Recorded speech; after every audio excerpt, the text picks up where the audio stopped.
kilala ang mga Bisaya, sir, na kami is hindi kami harmful. Parang ginabento ko ng mga Bisaya, no? You can, actually, sir, you can buy one, take one sa mga Bisaya. Marami ka rin maiintindihan sa mga Bisaya culture at mga tradisyon na, ay, parang sa Tagalog din yan, ha? Ay, parang ganyan din pala mga Batanggenyo. Parang gano'n. Kaya pala nagsuswak din minsan. Kaya pala yung mga taga-Tarlac, nakapag-asawa na Bisaya, kasi may in common pala sila ng mga ganito. So, makikilala nyo ang mga Bisaya at ma-understand nyo kung bakit parang galit kami. Ganun lang talaga kami magsalita parang, naamsa naman ka! Pero hindi pala kami galit. At may-understand mo rin dito, kasi ang Bisaya naman, hindi lang kami. Parang Bisayas Mindanao, mayroon din mga Ilonggo, iba naman yung kanila. Pero nakakaintindi sila sa Bisaya. Mayroon din mga waray-waray na nakakaintindi sila sa Bisaya. So, parang gano'n mga Chabacano na nakakaintindi din sa Bisaya. So, parang gano'n lang, sir. Okay. Kasi yung pagkakuan ko, kapasok ko sa PBB, parang na-disgrasya lang siya ba? Na parang loko-loko lang ng mga kaibigan. Tapos nung nakita ko na dito, ang swelduhan dito, medyo nasilaw na ako. So, pagkatapos doon, parang madire-diretso na, pero wala akong mga plano-plano na ganyan, kaya hindi ko man alam kung anong capabilities ko. Ang alam ko lang siguro, mga maloko lang ako, yung mga tawanan. And thank you, Lord.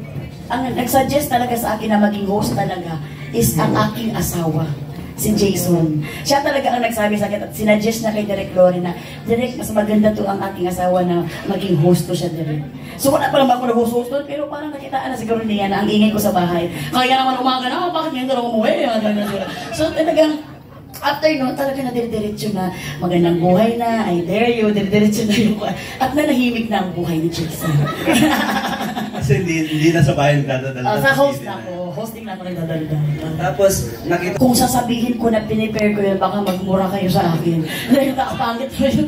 Hindi kasi yun, ang aking family sa aking pulp studio, sa aking pulp, is very lovable talaga sila sa akin. Sila Inang Reyna, sila Madam Kring. A-attend ako ng AAA. So ako, akala ko a-attend lang kasi mahal ang ticket nun eh. Pagkatag 20,000 plus ngayon.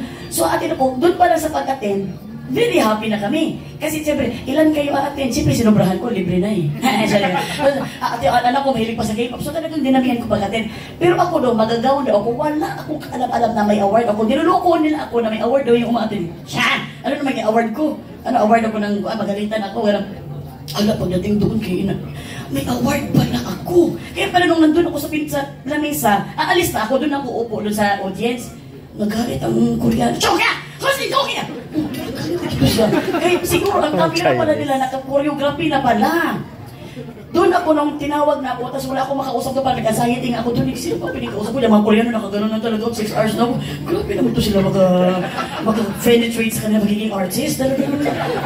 Ako, kaya nakagano'n na ako, parang pagod na ako. Nung tinawag ang pangalan ko, grabe naman. Uy, so ako parang ano sasabihin ko dito, mabuti may nauna pang nag-English na Koreano.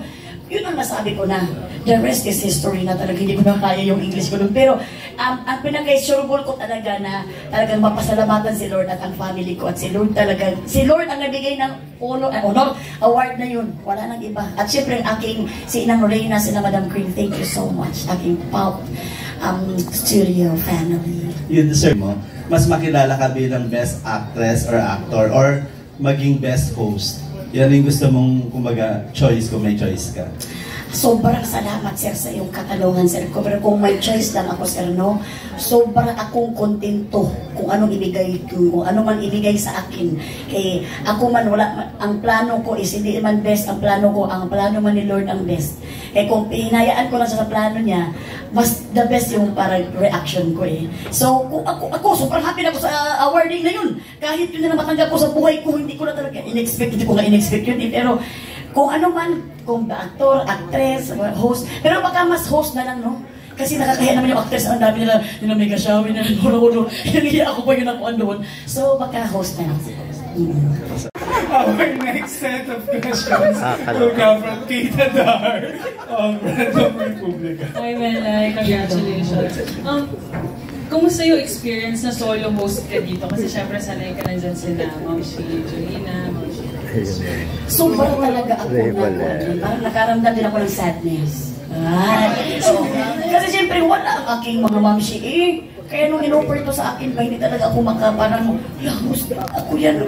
Pero nung sinabi na Bisaya, doon ako nabulutan ng tinig. Kasi ayaw ko talagang magkaguan ba. Siyempre yung mga fans namin sa Magandang Buhay, miss na kami, alam mo yung love na love kami. So ayaw ko mag-bypass ba. At pinaka-ayaw ko yung bahala na ako ang masaktan, ayaw ko makasakit talaga.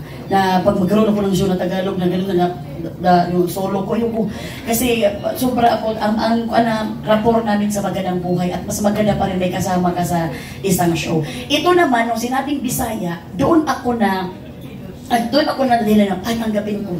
Kasi nga Bisaya and gusto ko rin talaga na marami ding mga Bisaya na matutuwa na talagang yung Bisaya show nilagay na sa national. So yun ang pinakakilig ng mga Bisaya, kaya doon ako na happy. Yung mga kuan, yung parang nasama ko nga dito sa usapan nga namin, yung parang anong tawag yun, nalibog. Yung sa taxi.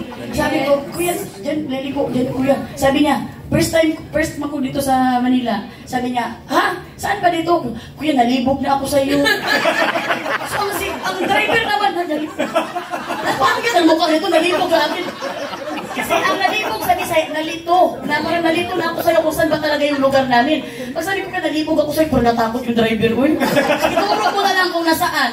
So, yun yung mga Bisaya ba na, alam mo yung minsan hindi mo talaga maiwasan. Kasi dito sa inyo, ang kuan sa inyo, ang langgam sa inyo, nasa lupa pa. Sa Bisaya, nasa kuan na, nasa ere. Lumilipad ang langgam kasi nasa aming ibon. Oh, so parang iba-iba talaga ang aming mga kuan. So, iba talaga din pag nandito kami sa Makuan Caribe, no? Salamat ka.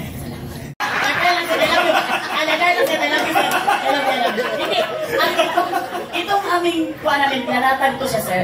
Bali, it's all about happiness. Yung, minsan pag may usapan, may iiyak ka, di ba? Pero dito, kailangan mabawi to ng iiyak ka sa tawa. Kasi para bang, kumbaga yung pag-usapan natin, yung buhay mo, reminisce, ito kasi mga artista na ito yung parang very famous na dito mga artista, celebrity ng mga Bisaya, ito, famous na.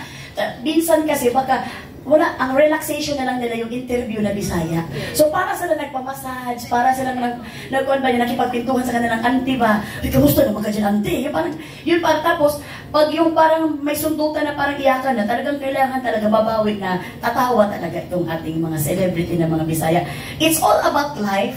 It's all about past na life nila. At meron din, tatanungin ko rin sila kung okay sa ating mga celebrity, yung mga dumating din ng mga time sa buhay nila na yung mga issue na dumating sa kanila, kung open up sila, okay na open, kung hindi naman, delete it out, di ba? So, ang lahat ng mga pwede nilang sabihin under the sun na in Bisaya, na pwede silang mag-open up sa kanilang kuanti. Yun ang aming pag-uusapan dyan. Okay, so